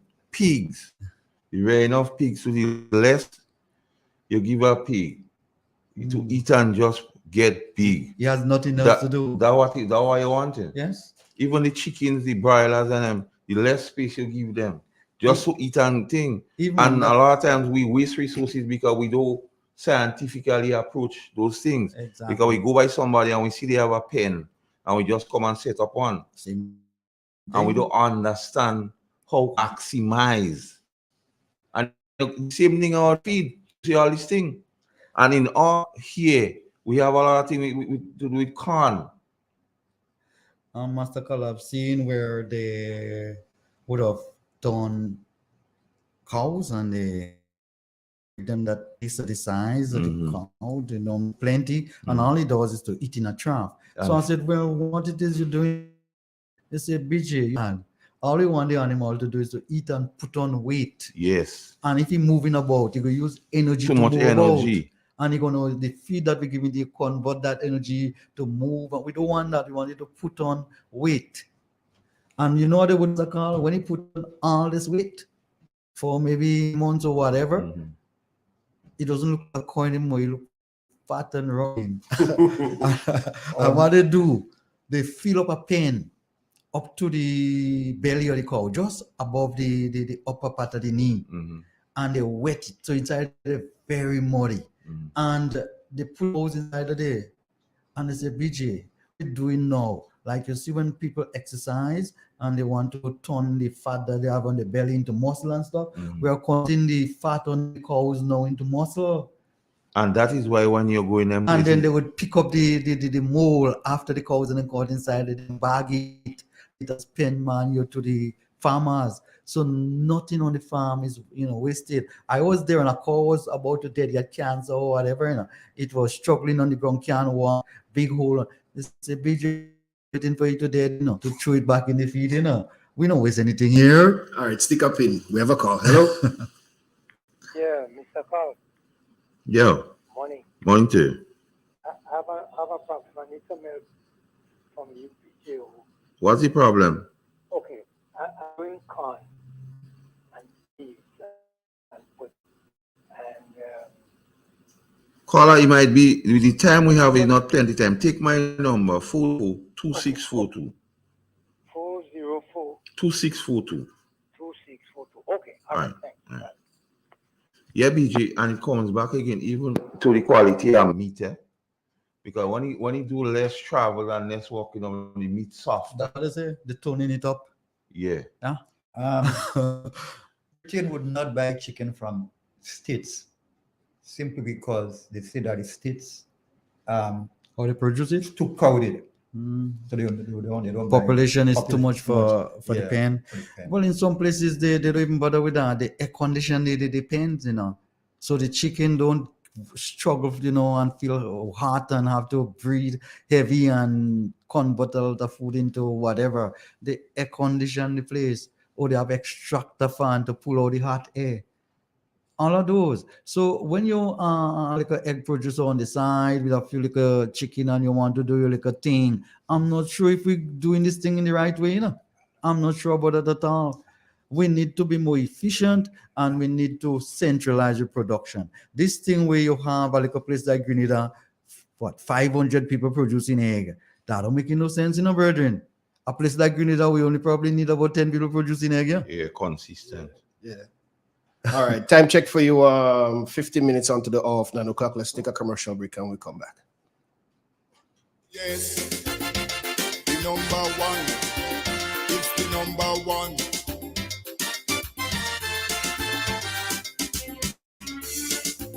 Why you disown agriculture? Agriculture, a pillar in the Grenadian economy.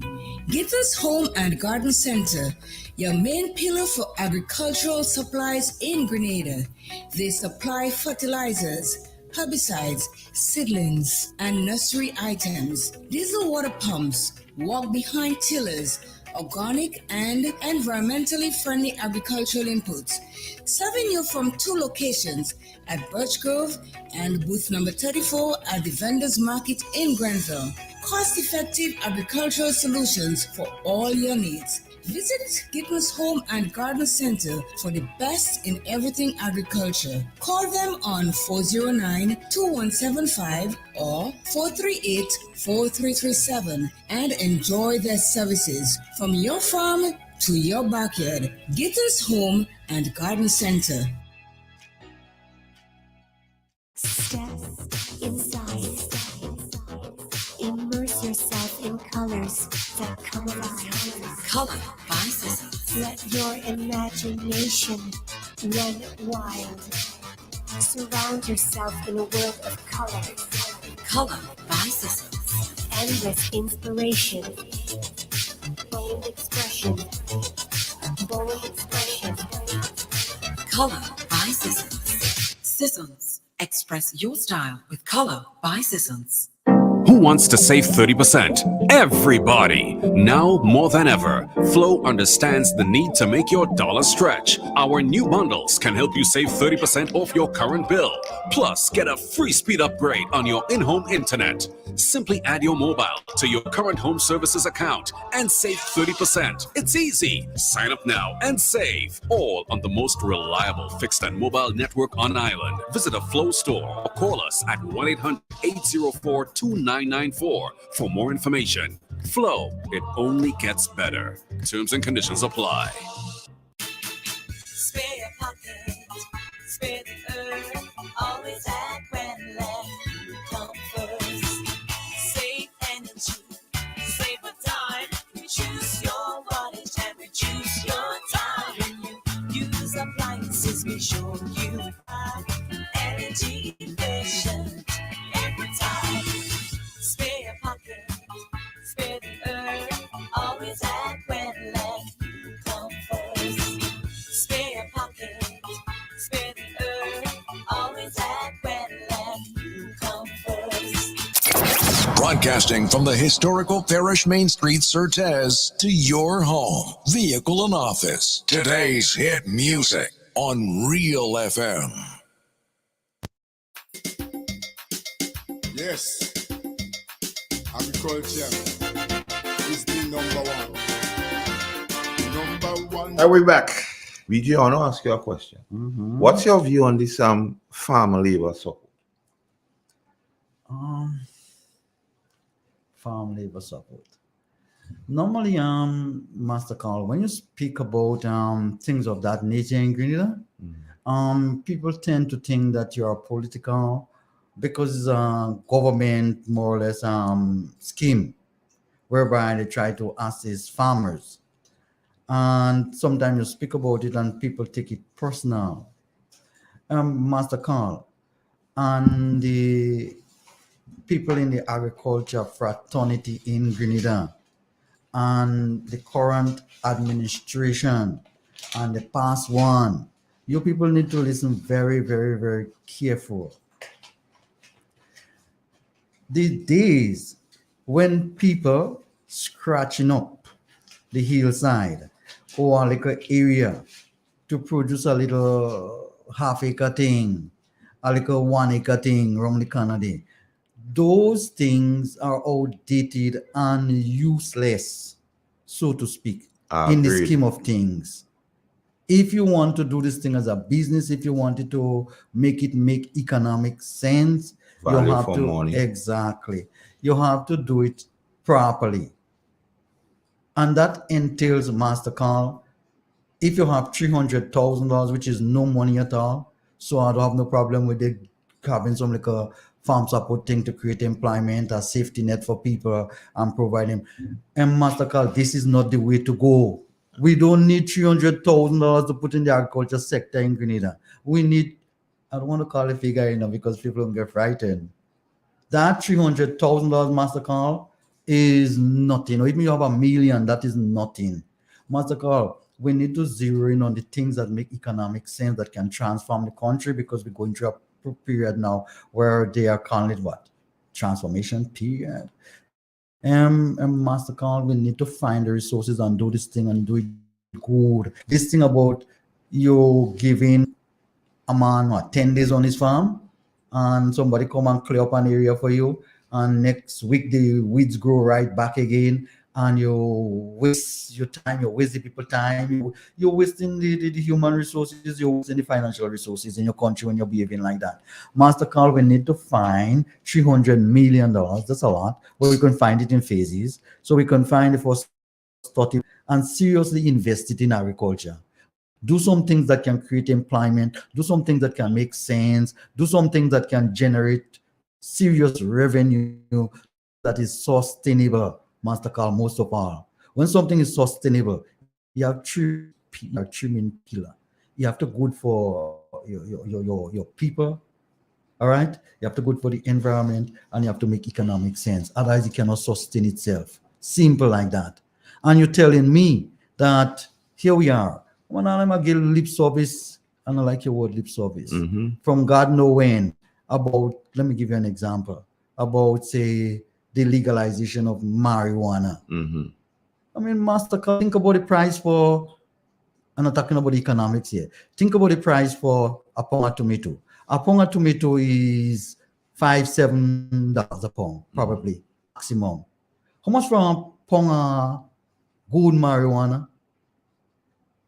Maybe $7,000, yeah. Yeah, about that, yeah. I wonder if you understand what I'm saying. Yeah. Something that your country spending money on, whether it be in a clandestine way, year after year, millions is sending out to people to buy it. So you know people are using it. The information is, are there. The data, are there. So what are you telling me? You cannot see that you have to get involved in that one way or another. The world we're living in, when things are in demand, if you're not producing it, if you're not supplying it, people finding a way to get. So you cannot tell me, Master Khan, that we owe in terms of a national debt, $1 billion. Yeah. All right. $2 billion. You have Gamba Estate, you have Montreal Estate, you have other places. You have large BJ passes. You have large. My are well cultivated in other crops. You're telling me you cannot find $2-3 million and seriously invest it in serious controlled ganja production and export it out there, and in 5 years, one election cycle, pay this $2 billion, then you don't understand the mathematics, doesn't understand economics, you don't understand demand and supply, and I don't think you understand how the world running neither. Are you saying that you're waiting on tourists to come in and give you them like a handout and this like a thing they just want to come and just spend money and walk around your country, and one set of people just collecting the money, some big companies, some big company or whatever, nothing trickling down to the ordinary. And you're telling me that's the way you pay out your debt? You don't have no resources other than tourism and agriculture. And what? Selling by investment? That's what they call it. Which is risky. Risky at best, which is very political too in some cases. Yes. Those are the area that you're trying to look at to solve your economic problem. The solution is right before your eyes. You're just not clever and how I should put it, and you have to and courageous enough to do it. That's you appetite. spending a lot of millions elsewhere. Brethren, this legalization of ganja, just like an open shit statement, broad statement. This spells disaster, this spells trouble for like a place like Grenada. No structure. This no structure. This spells this it doesn't smell good. Legalization and then what? Leave it as it is. You need to have under controlled condition. You need to have ganja shop whereby people can go in and buy a little if they want to. And the tourists know when they come here, when they come and they can do those things. Before there was Playway from Lato. There was something called Way. So man used to hide on the roadside and put a mark and thing. Long before Playway, they used to do some illegal thing and man go around the place and bet money, and now they make it legal and see how nice it is. Everybody can go in the shop. It's same gambling, So they don't have to go on the roadside and have fight and man changing mark and hiding. On in a planned, where everybody can benefit from it, whatever. I don't know, using the word benefit in inverted commas here. So those things can happen. You understand what I'm saying? It's just a matter of how those things. Okay, sorry. Hello. Yes, sir. Yes, sir. Good morning. Cliffy. I want to back up BJ and a lot of the things he said. Although I'm not so much in the marijuana thing. Okay, that I don't. Couldn't smoke it, no good for No, you. I won't smoke it. Don't do that at all. I had an opportunity to smoke it already, and I arrested on my lip, and they tell me pull, and I didn't pull. Right, and that is over 30 years. Wow. So I won't. Don't smoke it at all. No, I think you're quite right. You know, the amount of lands that we have now that government can pull their hands on, that is not it might not belong to government, but government could have some control. For instance, the Black Bay Cave, where the Bay Cave is there, from the road to right down, 92 acres of land, virtually not done. You have in Bocage, 130 acres, somewhere around there. Nothing is done. You have, they cut off some of them in Diamond. They had about 40 something, how much in Diamond, they cut off that. You have Grand Bay Estate, 100 and something again. You have Bellevue Estate in St. Andrews, the biggest nutmeg producing area, over 100 again. You have a place that the branches had called Bell's Capital, 68 acres, was sold to a foreign company. Nothing has been done over 10 years now. Nothing. When I tell you nothing has been done there. Right? So you have these big acreage of land that are lying there, almost nothing done. And government is talking about they're looking for lands, and government is talking about food security and land security and the tenure for land. These are lands that people have that they're not doing anything with. You have Douglaston Estate, 600 and something acres. BJ no. The King people wanted 100 acres there. BJ was there. Some of the best lands are there. You understand? Mm-hmm. You have Palmis. So if government sit down and we come with this, all the owners will not agree. Some owners will want to hold on to their lands and whatnot. But you don't think a proper structure could work out to get these lands under cultivation and think of what crop we put in there first before we start working, and not when you put in a crop and you hear the market good, you knock down that to go for other crop. We need serious planning. I have spoken to the Minister of Agriculture and that already. Both Minister of Agriculture, when Minister Peter David was there, and the present one. Don't want to cut you, Clifford. We have 1 minute to 9 o'clock. I have to cut you a little bit. I don't want to cut you, but I have to. I say that these are the way forward. Yes. Thank you. All right. BJ, my final word is you said they could sell the marijuana. Export. Yes. But what I'm going to say, because they wanted about 3 million to put into agriculture. So when they make it in marijuana, they could just transfer 3 million to put in the agriculture. It's easy. All right. $3 million is nothing. People get the children that to go to school. Trip boy was I allow the road there, let's get the children 3 months. Plan and sit down for 5 years. Some come out with JD, let me tell you something. All right. The point I'm making is that your investment should be geared towards owning foreign exchange, should be in agriculture, should be geared towards basically creating permanent job, should be geared towards creating sustainable job. That's the point I'm making. It doesn't have to be marijuana alone. It could be other things. Think about Kenco. They must have several $1 million in terms of rum in stock now. You're telling me a company doing that, they will export it just now, and on serious money. You think those monies are staying here, JD? All the shareholders are big, rich people from abroad. Yeah. We couldn't do the same thing with nutmegs or something, or with cocoa, or start producing coffee. The making aren't just we farmer with the little watermelon and the little cantaloupe and the little tomatoes and the little this and we still, Julie, because we aren't doing this thing in the correct way, we aren't planning our production in such a way where we can create sustainable, long-lasting job.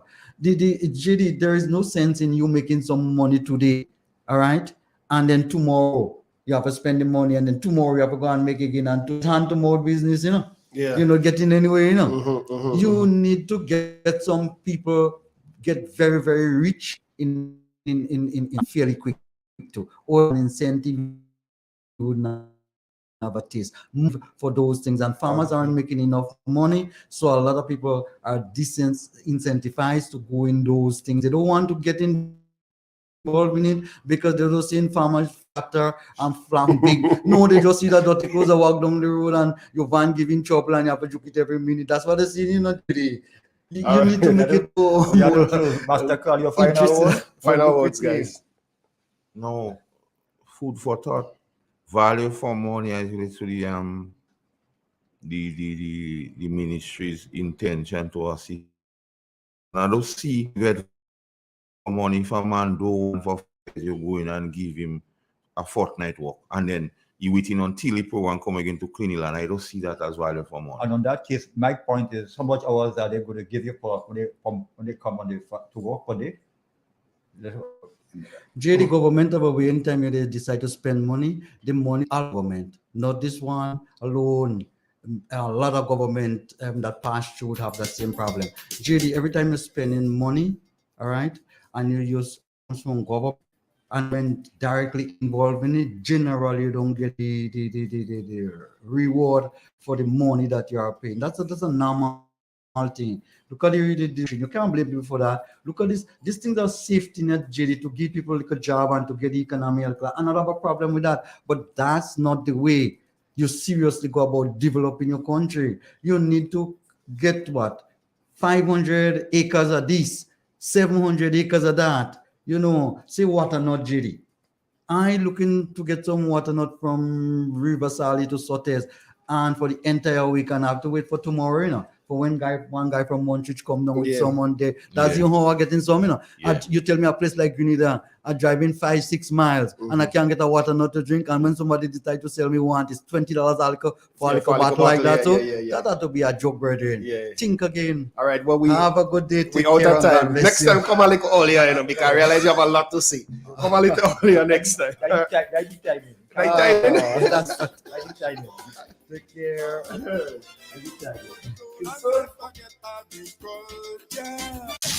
Triple N. Informative, entertaining, and first. Every hour on the hour.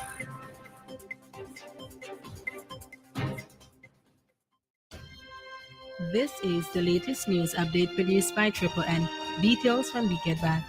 Do you know you can lower your electricity bill by changing the way you do laundry? Front-loader washing machines are designed to reduce electricity and water consumption. When upgrading, buy with this in mind.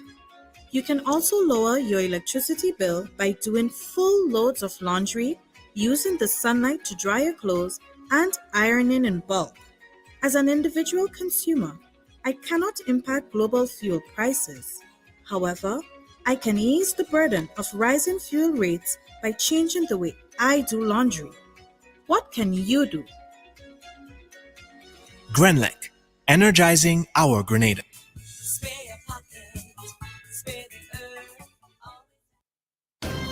Welcome back. Locally, the ship Harbour Master, registered in Trinidad and Tobago, departed from Grenada Wednesday, the 7th day of September 2022. The ship came to Grenada for Carnival festivities in August 2022. However, the ship was arrested in Grenada when certain of its crew inflicted harm and grievous harm on Grenadian world champion javelin gold medalist Anderson Peters and his brother Keelan Peters. In the region in St. Lucia, following uproar from members of the public about reports of fear discrimination against students at some of the nation's schools, the Education Ministry has said that it will be reviewing hair policies at schools. To get more in this report. Debate has resurfaced about discriminatory hair policies in the island schools after reports of incidents on the first day of the academic year of students being denied entry into the classroom because of the school's hair policies. Weighing in on the matter, human rights advocate Felicia Dujon says these hair policies are deeply rooted in racism and discrimination against Black people and should not be in a modern society. It is part of our African culture to create the various styles and textures that we want to create because of who we are as African people. And so we as a society now are telling our children in our society that it is unacceptable to have your hair in that particular way. And if we look at the history and many persons who have done some reflection, there was a period of time within history where Black women were not allowed to have their hair uncovered in the public spaces. It was prohibited for them to have their hair out in the open, walking in the public spaces. And so those kinds of beliefs have continued to stem within our society. And so what we're seeing right now, it's been targeted towards our young males. So they're not allowed to have their hair out. They're not allowed to comb their hair in a particular way. It has to be very European. It has